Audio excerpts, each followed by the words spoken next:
মিথ্যা কথা, বিদ্যাসাগর কোনোদিনই ল্যাম্পপোস্টের নিচে পড়েননি। দারিদ্র পরিবারে জন্মগ্রহণ করেছিলেন বিদ্যাসাগর। বাড়িতে প্রদীপ জ্বালানোর তেল ছিল না, তাই তিনি রাস্তায় ল্যাম্পপোস্টের নিচে গ্যাসের আলোতে পড়তেন। এই গল্পটি এমন কোনো বাঙালি নেই জানেন না বা বিশ্বাস করেন না, কিন্তু আপনি জানলে আশ্চর্য হবেন যে এটি একটি বানানো গল্প। প্রথমত 1857 সালে কলকাতার ধর্মতলা এলাকায় প্রথম গ্যাসের বাতি জ্বালানো হয়। ততদিনে বিদ্যাসাগরের ছাত্রজীবন শেষ হয়ে গেছে। তখন তিনি সংস্কৃতি কলেজের অধ্যক্ষ। দ্বিতীয়ত, ঠাকুরদাস বন্দ্যোপাধ্যায় গরিব ছিলেন ঠিকই, কিন্তু তিনি ছেলেদের পড়াশোনায় ব্যাপারে অত্যন্ত যত্নবান ছিলেন।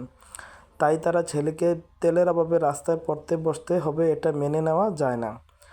তাছাড়া ঠাকুরদাস ততটাই গরিব ছিলেন না যে তার বাড়ির তেল কেনার পয়সাটুকু ছিল না। তৃতীয়ত, তখনকার দিনে বই বলতে ছিল তালপাতা, পুঁথি, যেগুলোকে কাঠের ডেস্কের মধ্যে রেখে অতি সাবধানে পড়তে হতো। রাস্তায় বসে গ্যাসের ক্ষীণ আলোতে পড়া প্রায় অসম্ভব।